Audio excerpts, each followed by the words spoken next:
Hey, friends and soon-to-be friends, Tom here, aka whatever fun name I think of for this channel, so stay tuned, it'll be down there somewhere. Let's talk about some magic.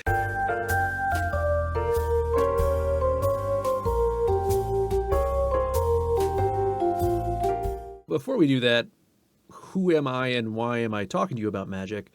I'm an aspiring voice actor, current advertising copywriter, and general magic fiend who's currently building his 89th commander deck and has been playing since Avacyn Restored.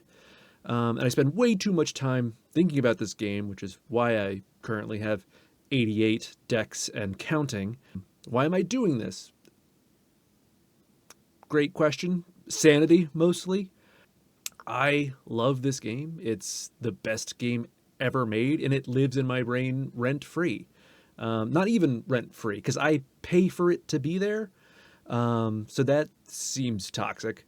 So when I have nowhere for those thoughts to go, I usually find myself back in my basement making a new deck, and that simply cannot continue.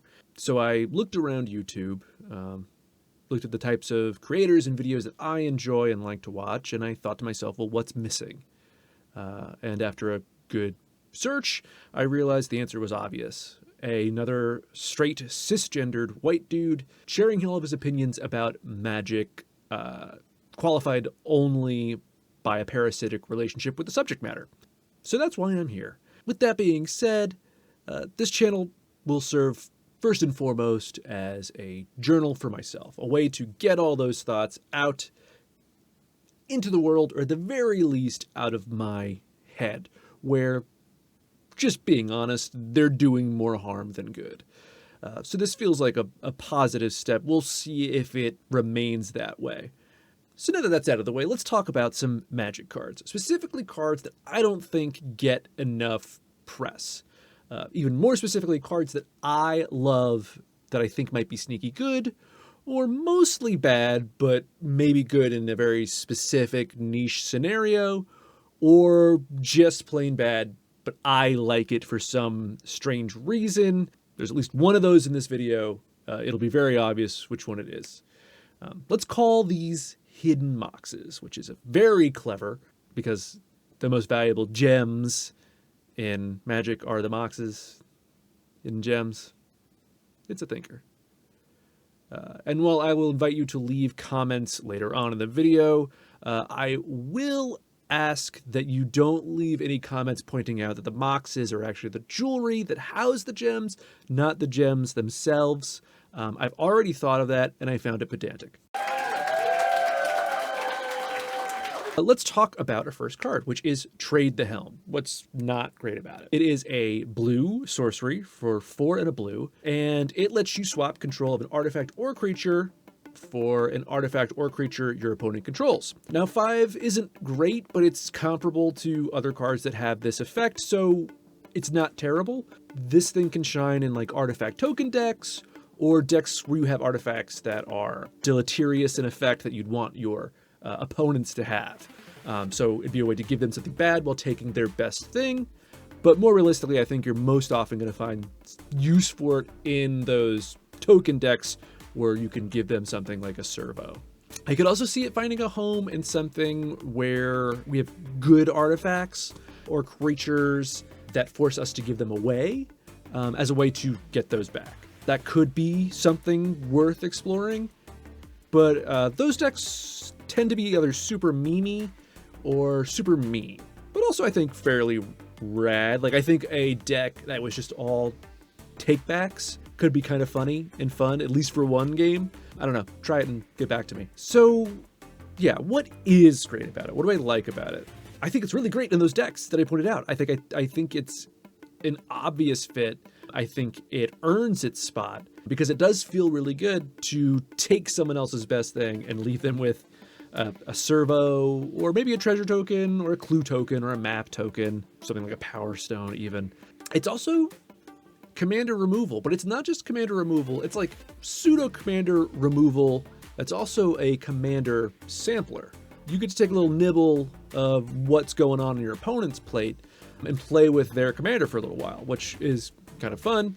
but it's also not as hard to remove or permanent as something like a Darksteel Mutation or an Imprison the Moon, where if you're not playing enchantment removal, which can be tough depending on what color you're in, it can be hard to get your commander back for the rest of the game. You probably will at some point. Someone's going to wipe the board, even if you don't have the exact stuff, but you may be out of the game by then. Who knows? This, you can get your stuff back just by killing it. It goes back to the command zone, but it's under your control again. You can get it back out. So as long as you're playing any kind of removal, you can get it back. And if you're not playing any kind of removal, then you deserve what you get. So what I also think is great about it is a strict improvement over similar effects. Many of these effects are creature for creature or type for type, or until end of turn, or strictly more expensive. The most instant comparison I can think of, most direct, is Shrewd Negotiation. At the same mana cost, but you must give away an artifact for either an artifact or creature. So it's very, very similar, but just misses that little fleck of flexibility, say that 10 times fast, that Trade the Helm gives you.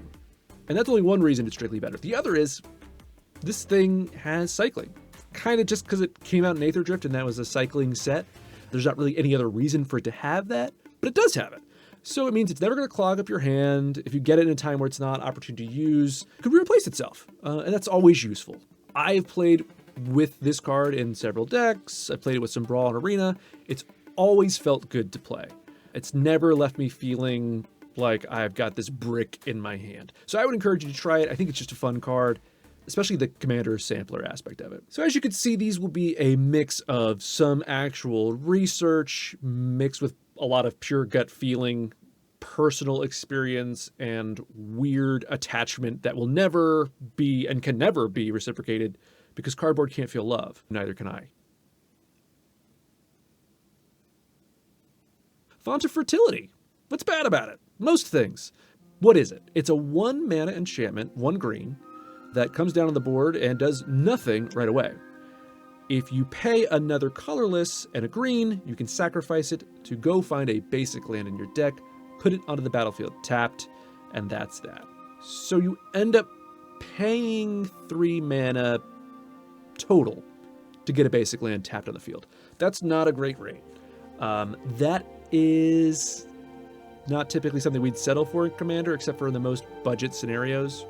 At 3 mana, we're looking at things currently like Kodama's Reach and Cultivate that not only give us that basic land, but also give us a land to hand to fix our future drops.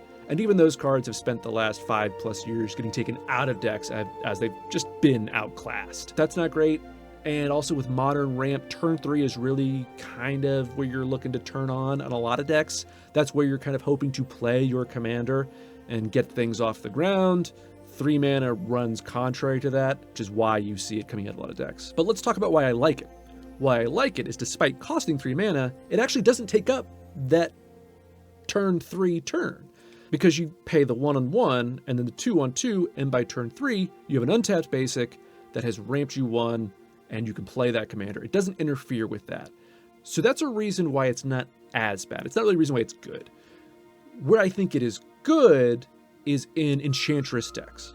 I think having an extra enchantment is always good to, set off all your various triggers. Also, you're looking for things you can cut for additional enchantments. So if you can remove one piece of ramp and replace it with enchantment ramp, that seems really positive to me, especially if you're already playing like your Wild Growths and your Utopia Sprawls. The other place I could see it being good is in decks that care about permanents hitting the graveyard, especially early on. It gets down so early and quickly that it's not really an issue because you're going to be sacrificing it. It's going to be hitting the graveyard, probably generating you value in some sense. I'm thinking of things like a Nixthia. Nixthia wants those enchantments in the graveyard, and then she can reanimate it and turn it into a dude. That dude can then be sacrificed again for more ramp if you want, or it can just be a beater.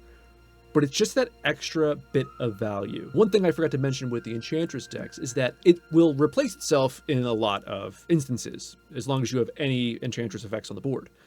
So worst case scenario, you draw it late in the game when you're not looking for ramp, it replaces itself. As opposed to something like maybe a Cultivator or Kodama's Reach where you're not happy to see that.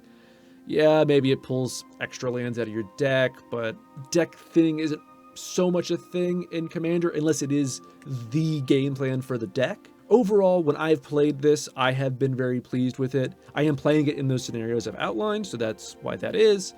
But I think you can give it a shot, and I think at the very least you won't notice it affecting your plans negatively, and you may actually see an improvement, or at least some extra fun. But now we're going to move to a card with, I'm going to say, next to no redeeming qualities. This is a rare, which is ironic because rare is supposed to denote some kind of value, but this has none. It is a 4-mana sorcery, 2 colorless, 1 blue, 1 green, so Simic colors, and you cast it, and you could potentially get absolutely nothing. This card is called Unexpected Results, and here's what it does. It shuffles your deck. You then reveal the top card of your deck. If it's a non-land, you can cast it right then for free. If it's a land, the land goes on the battlefield tapped, and this goes back into your hand. So let's kind of just break down those various scenarios that could play out. Let's look at non-land. Within that subset of possibilities, there are so many possibilities where this does nothing at all,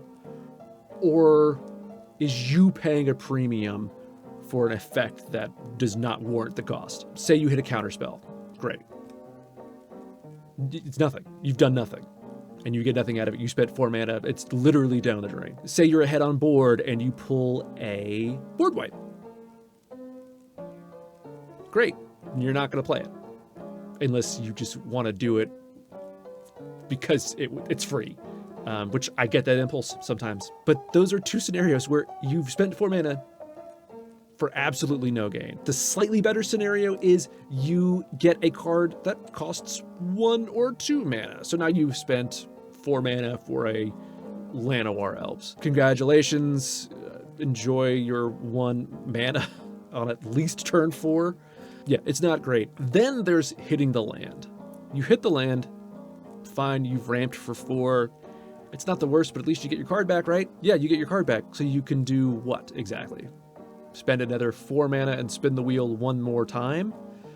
Maybe you get another land. Maybe you hit one of those scenarios we just talked about where you do nothing, in which case you've spent 8 mana now for a single land. There is so much potential for this card to go wrong. It's tough to imagine anyone ever playing it. So why do I play it in every single Simic deck that I make? Because the card's a freaking blast. When the thing happens, it is the most sublime feeling in the entire game of Magic. When you play Unexpected Results, shuffle your deck, there is a hush that comes over the table, or perhaps excited murmurs. And as you put that deck down and you go to reach for the top card of that deck, that is Schrodinger's spell. It could be anything. It has infinite potential. And then you flip it, and you see it.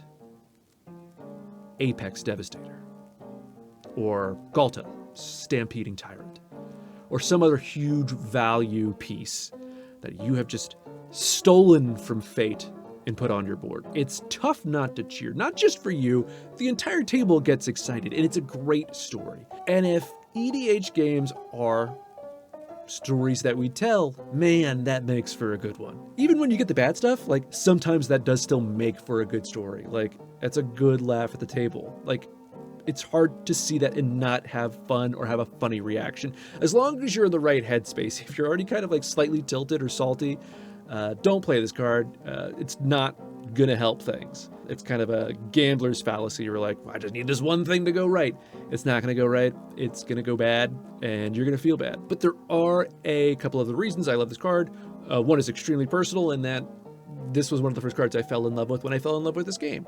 I used to play a ton of kitchen table standard back in the day. This card specifically is from Gatecrash, from the Returner to Ravnica block, which was right around when I started playing. And really, it was actually my first pre-release. And I would play the hell out of this card, and I don't think I won a single game with it. But it just reminds me of a time where the game was simpler and new and fresh and exciting. And the game is still exciting, and the game is constantly refreshing itself, but it was for different reasons back then. And it's kind of like, because I didn't know what I was getting into, but I knew whatever it was going to be fantastic. The other reason is it gives me an excuse to use the air horn app on my phone. I have this little app where you pick an air horn pitch So you play unexpected results, you play the air horn, everyone goes nuts, and then whether it's a dud or a bomb, it feels great. So why am I telling you to play this card after telling you how terrible it is? It's because, man, that high is worth the chase. So play it when you're in a good mood. And that's it for Hidden Moxes. At least for this episode of Hidden Moxes. And if I say Hidden Moxes a few more times, maybe subconsciously, Hidden Moxes will lodge itself in your brain and you won't be able to help but wonder when the next Hidden Moxes will come out. Hidden Moxes.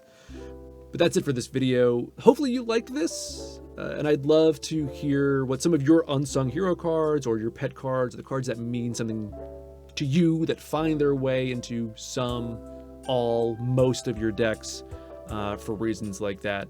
And if you like this, why not make it official? Click the like button, maybe even subscribe. I'll be back with more in a bit. Probably not another Hidden Moxes just yet. There's some other stuff I'd like to talk about, but we'll definitely get back to this at some point with more cards that I think, deserve a shot. And maybe you're just the one to give it to it. Until next time, thanks for watching, and Hidden Moxes.